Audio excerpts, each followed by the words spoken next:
Driverly.com, unlimited drama series. The sound echoed through Romano's seafood house like a gunshot. 37 pairs of eyes turned toward our corner table, where my wife Lauren stood over me, her manicured hand still raised from the slap that would change everything.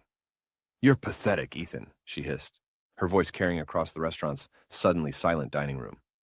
Sitting there making jokes while I'm trying to have a civilized conversation with actual successful people. I touched my burning cheek, tasting blood where her wedding ring had caught my lip. The irony wasn't lost on me.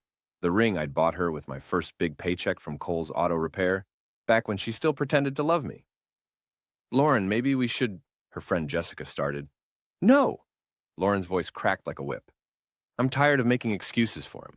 Look at him, Jess. Grease under his fingernails, wearing a $15 shirt to my birthday dinner. While Trevor here," she gestured toward the muscled pretty boy beside her. "Trevor owns 3 gyms and drives a BMW. Trevor Lane smirked, his artificially white teeth gleaming. I'd noticed how his hand kept finding Lauren's thigh throughout dinner, how she leaned into him when she laughed, how she'd been working late 3 nights a week for the past 6 months. "Some men know how to live big," Trevor said, his voice dripping with condescension. "Others are content staying small forever." I stood slowly, my 6-foot frame unfolding from the chair. The restaurant remained dead quiet, everyone waiting for the mechanic to explode, to make a scene. Instead, I pulled out my wallet and placed 3 20s on the table. "Happy birthday, Lauren," I said quietly. "I hope you get everything you deserve." I walked out without looking back, but I heard her bitter laugh follow me to the door. "That's right, run away. Just like always." The March air bit at my face as I climbed into my pickup truck. Through the restaurant window, I could see Lauren already back in animated conversation with her friends, Trevor's arm around her shoulders. She was probably telling them how she'd finally found the courage to put me in my place. She had no idea she'd just signed her own death warrant. That night, I packed everything that mattered into 2 duffel bags. 20 years of marriage reduced to clothes, tools, and a few photographs from before Lauren decided I wasn't enough. I left my wedding ring on the kitchen counter next to a note. "The house is yours. Keep it. You'll need somewhere to live when this all falls apart." I drove through the night, heading west with no particular destination in mind. In my rearview mirror, Millbrook grew smaller and smaller until it disappeared entirely. Behind me, Lauren was probably already planning her new life with Trevor, counting the insurance money from my tragic accident that would never come. 4 years. That's how long it took me to build an empire. Ethan fucking Cole. I don't believe it. Paige McKenna hadn't changed much in 4 years. Same wild red hair, same crooked smile, same ability to spot bullshit from across a crowded room. She stood behind the bar at Union Jack, polishing glasses and grinning at me like I'd never left town. "Hey sis," I said, sliding onto a bar stool. The nickname felt natural. We'd been foster kids together, the closest thing to family either of us ever had. "Don't you hey sis me, you son of a bitch." 4 years without so much as a postcard. Then you waltz back into town looking like... She gestured at my tailored suit, expensive watch, perfect haircut. Like some kind of millionaire? Funny you should mention that. I accepted the beer she slid across the bar. "How's Lauren doing?" Paige's expression darkened. "Oh, you're going to love this story. Remember Romeo over there? Trevor, what's his face? Lane. Trevor Lane. Right. Well, turns out Prince Charming had expensive taste. Convinced Lauren to mortgage the house, max out the credit cards, take out personal loans, all for his business investments." She made air quotes with her fingers. 3 gyms became 2 gyms, became 1 gym, became no gyms, and a bankruptcy filing. I kept my expression neutral, but inside, something cold and satisfied was unfurling. And Lauren? Working checkout at Millbrook Market, living in that shitty apartment above Chen's grocery store. Trevor split about 6 months ago when the money dried up. Left her holding all the debt. Paige leaned closer. Word is, she blames that night at Romano's for everything. Says if she hadn't hit you, you'd have stayed and helped her through the rough patch. Interesting theory. Ethan, Paige's voice carried a warning. That look in your eyes, I've seen it before. Usually right before someone ended up in the hospital. I smiled, the expression feeling sharp as broken glass. I'm just a successful businessman returning to his hometown, Paige. Nothing more. She didn't look convinced, but before she could respond, the bar's front door opened with a blast of cold air. I didn't need to turn around to know who'd walked in. The sudden tension in Paige's shoulders told me everything. Well, well, look what the cat dragged back. Lauren's voice had acquired a bitter edge over the years, like whiskey left too long in a dirty glass. I turned slowly on my bar stool, taking in the changes 4 years had wrought. She was still beautiful. Lauren had always been beautiful. But now there were lines around her eyes, a hardness to her mouth that hadn't been there before. Her clothes were discount store quality, her hair showing roots that needed touching up. The woman who'd once spent $200 on a single manicure now had chipped nail polish and calloused hands. Hello, Lauren. Don't you hello, Lauren me, you bastard. Do you have any idea what you put me through? Walking out like that, disappearing without a word.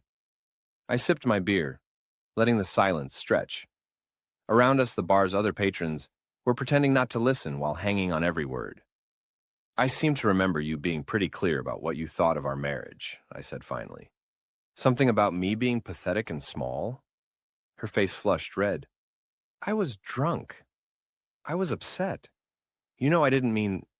Actually, I think you meant every word. I stood up, enjoying the way she had to crane her neck to look up at me. You wanted a man who knew how to live big, right? Someone like Trevor? That's different. Trevor left you holding $250,000 in debt and disappeared. I let that sink in for a moment. How's that working out for you? Lauren's composure cracked. You son of a bitch! You think you're so much better than me now? With your fancy suit and your smug attitude? You're still the same loser who couldn't satisfy his wife? The bar had gone completely quiet. Even the jukebox seemed to sense the tension and had fallen silent between songs. I reached into my jacket and pulled out an envelope, placing it on the bar between us. Actually, I'm here on business. That's a notice from my attorney. The house, our house, is being sold. Since you've been living there rent-free for 4 years, I'm sure you understand that I'll need to recoup my investment. Lauren stared at the envelope like it was a snake. You can't do that. It's my home. Check the deed, sweetheart. My name's still on it, and I've been paying the property taxes. Amazing what you can afford when you're not supporting a cheating wife and her boyfriend's failed business ventures. She grabbed the envelope with shaking hands, tearing it open. As she read, the color drained from her face. 60 days, I said helpfully. That's how long you have to find somewhere else to live. I'm sure Trevor will help you out. Oh, wait, he's gone, isn't he?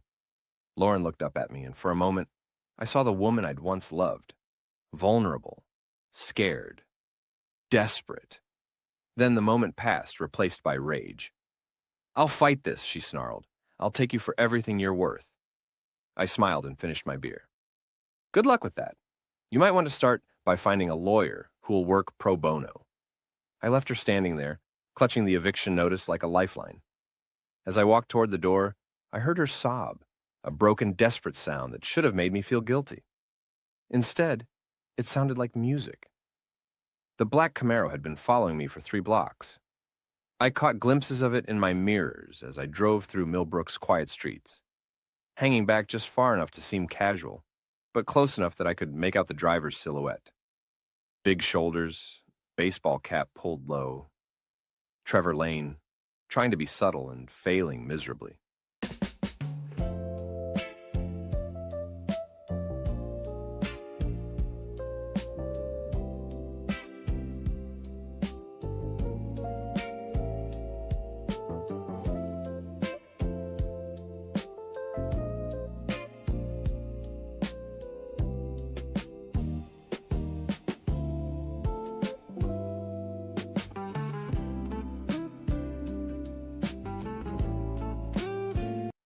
I led him on a little tour of our old stomping grounds, past the high school where Lauren and I had met, past the church where we'd gotten married, past the little house on Elm Street where we'd lived for the first 5 years before moving to the bigger place on Riverside Drive, the house that Lauren was about to lose. Finally, I pulled into the parking lot of my new business Cole Automotive Solutions. The building was glass and steel, modern and expensive, with a showroom full of restored classic cars and a state-of-the-art service bay. The sign out front was lit up like a beacon. Ethan Cole, owner and CEO. Trevor parked across the street and sat there for a moment, probably trying to process what he was seeing. The last time he'd known me, I was a small-time mechanic with grease under my fingernails. Now I owned a business that probably generated more revenue in a month than his failed gyms had made in a year. I went inside and waited. He came through the front door 20 minutes later, trying to look casual and confident. The years hadn't been kind to Trevor either. His hair was thinning, his gym-sculpted body had gone soft around the middle, and there was a desperate edge to his swagger that hadn't been there before. "Nice place," he said, looking around at the pristine showroom. "Business must be good." "It is." I didn't look up from the paperwork on my desk. "What do you want, Trevor?" "Just wanted to have a friendly conversation, man to man." He moved closer, trying to use his size to intimidate me. "About Lauren." "What about her?" "She's been through enough, don't you think? Maybe it's time to let bygones be bygones." I finally looked up at him. "Bygones? Is that what we're calling adultery and fraud now?" His face darkened. "I don't know what you're talking about." "Sure you do." I opened a file folder on my desk, pulled out a stack of documents. Loan applications with forged signatures. Credit card accounts opened using my personal information. A second mortgage on the house that I never authorized. I smiled at him. "Did you really think I wouldn't find out?" Trevor's confidence was evaporating fast. "Look, that was all Lauren's idea. I told her it was a bad plan, but she insisted. So you're saying my ex-wife committed fraud, and you just went along with it?" "I'm not saying anything." He was sweating now, despite the air conditioning. "I'm just saying maybe we can work something out. Come to an understanding." "Oh, I understand perfectly." I stood up, moving around the desk until I was standing directly in front of him. "You and Lauren thought you could steal from me. Figured I was too stupid or too weak to do anything about it. You thought wrong. Now wait just a goddamn minute. No, you wait." My voice cut through his bluster like a blade. "You want to know what I've been doing for the past 4 years, Trevor? I've been building something, creating wealth, establishing connections, learning how the world really works. And you know what I learned?" He didn't answer. "I learned that guys like you, all flash and no substance. You're a dime a dozen. You prey on lonely women, convince them to finance your fantasies, then disappear when the bills come due. It's pathetic." Trevor's hands clenched into fists. "You think you're so much better than me?" "I know I am." He swung at me then, a wild haymaker that telegraphed itself from a mile away. I stepped aside and let him stumble past me, his momentum carrying him into a display case full of vintage car parts. Glass exploded everywhere, and Trevor went down hard, cutting his hands and face on the broken shards. "Security cameras," I said helpfully, pointing to the devices mounted in each corner of the showroom. "Full coverage, high definition, uploaded to the cloud in real time. That's going to look great when the police review it. You attacking me in my own business." Trevor struggled to his feet, blood running down his cheek. "This isn't over." "Yes, it is." I pulled out my phone and started dialing. "You have about 3 minutes to get out of here before the cops arrive. I suggest you use them wisely." He ran. I canceled the call before it connected. I didn't actually want to involve the police, not yet, and spent a few minutes cleaning up the broken glass. Then I called Paige. "It's me," I said when she answered. "How would you like to help me spread some gossip?" "What kind of gossip?" "The kind that ruins lives." She was quiet for a moment. "Ethan, what are you planning?" "Justice," I said. Sweet, poetic justice. Mrs. Griggs had been the neighborhood gossip for as long as anyone could remember.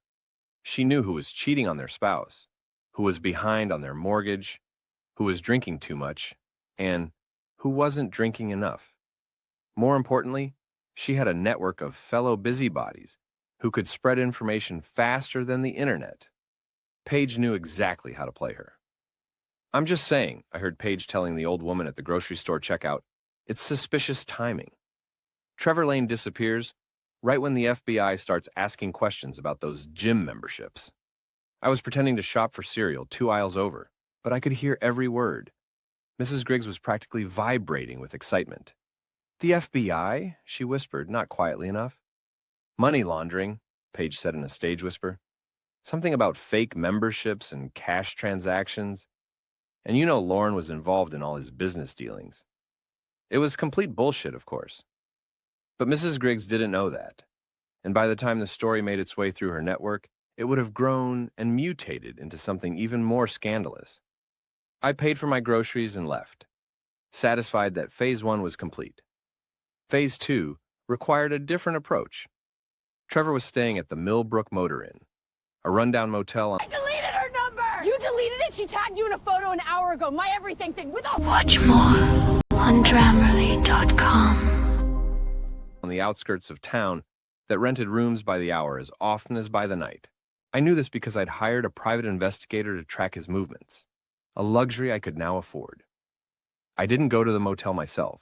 Instead, I sent Merv Rudd, my old mechanic, and the closest thing I had to an enforcer. Merv was built like a refrigerator and had the personality of a guard dog, but he was loyal, and he understood the value of plausible deniability. Just have a conversation with him, I told Merv. Make sure he understands that his continued presence in Millbrook is unwelcome. Merv grinned, cracking his knuckles. What kind of conversation? The kind that doesn't leave marks. 2 hours later, Trevor's Camaro was speeding out of town with a U-Haul trailer attached to the back. According to Merv, their conversation had been very productive. Told him about some friends of yours from the city, Merv reported. Friends who don't like it when people mess with family. He seemed real interested in relocating. What friends from the city? The imaginary kind. But he didn't know that. With Trevor gone, Lauren was completely isolated. No boyfriend, no financial support, no one to help her figure out how to deal with the mountain of debt she'd accumulated.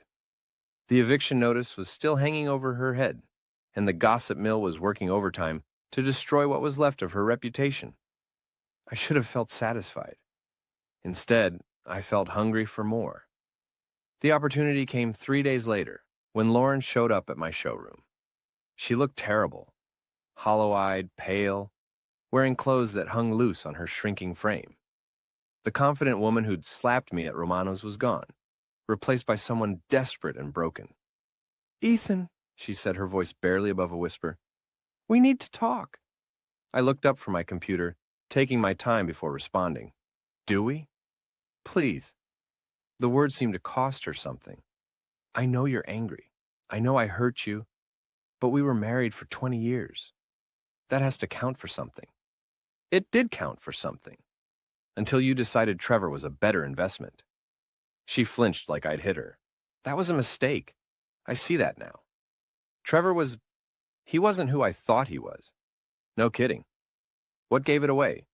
When he maxed out your credit cards or when he disappeared the moment things got difficult? I'm sorry. Tears were running down her cheeks now. I'm so fucking sorry, Ethan. I was stupid and selfish, and I threw away the best thing in my life. But I'm begging you, please don't take the house.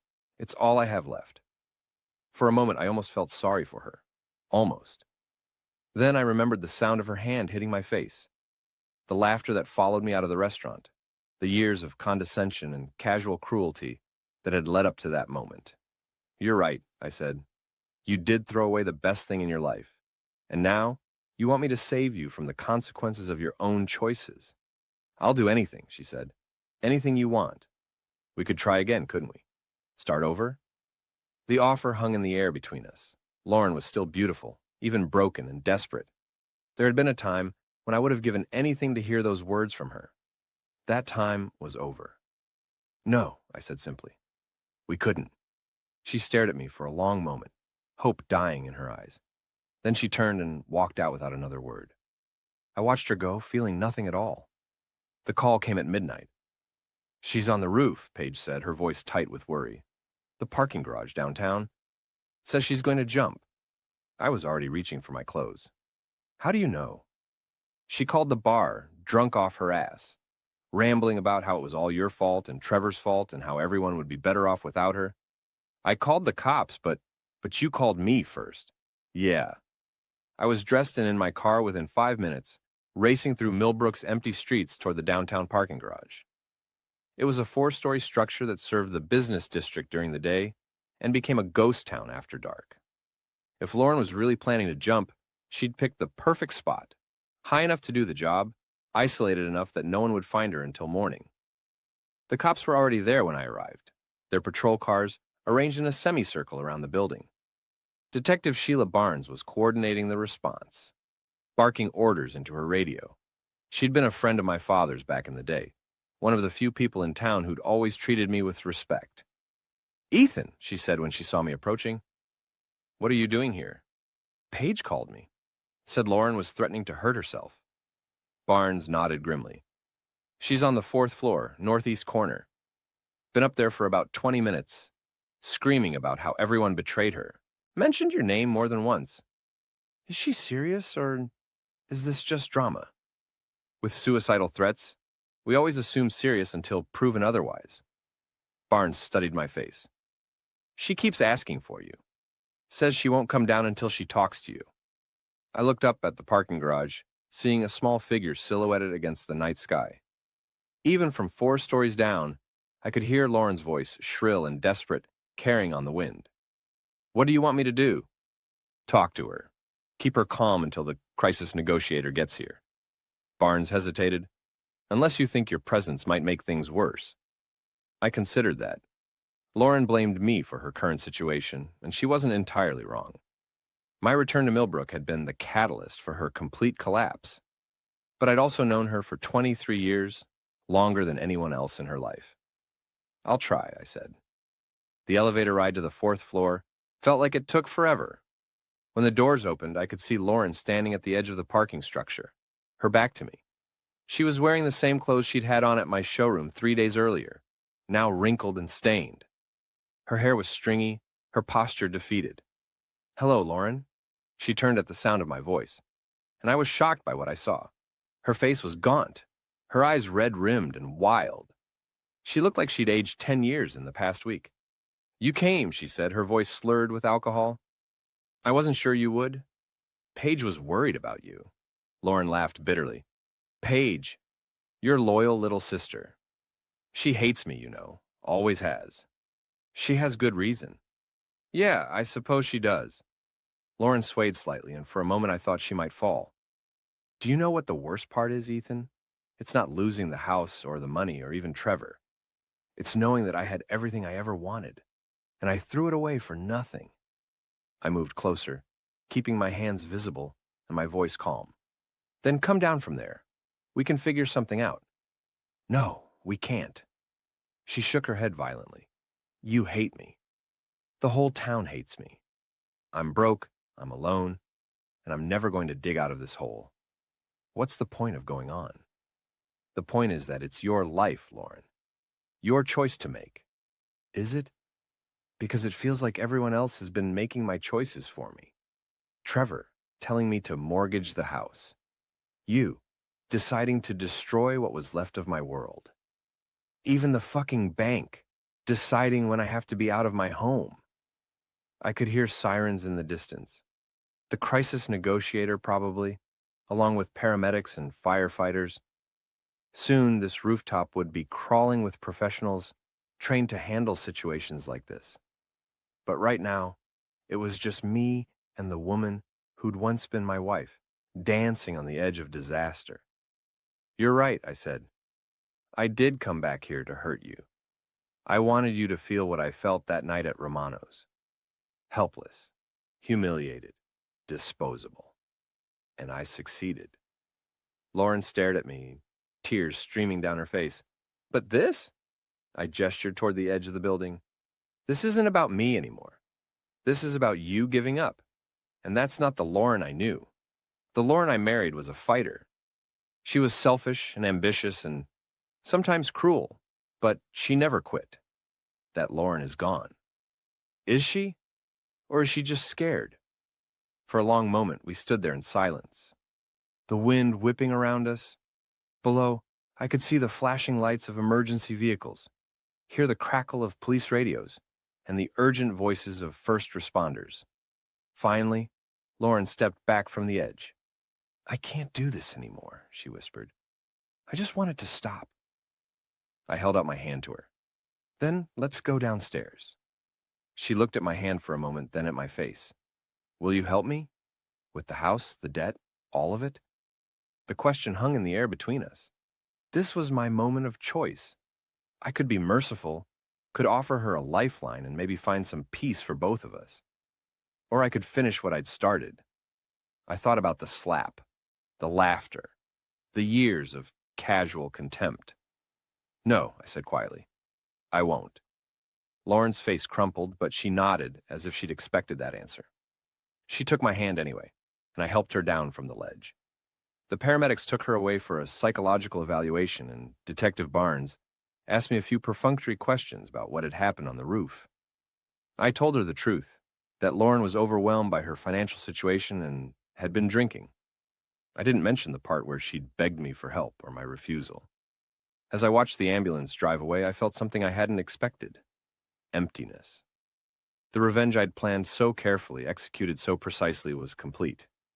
Lauren was broken, Trevor was gone, and I had won, so why didn't it feel like victory? Lauren was released from the psychiatric hold after 72 hours, but the damage was done. Word of her suicide attempt had spread through Millbrook like wildfire, and the gossip mill was working overtime. Mrs. Griggs and her network of busybodies had a field day with the story, embellishing it with each retelling until Lauren became the tragic figure in a cautionary tale about greed and adultery. I heard the whispers everywhere I went. At the gas station, the grocery store, even at Union Jack, where Paige tried to shield me from the worst of it. The consensus was clear.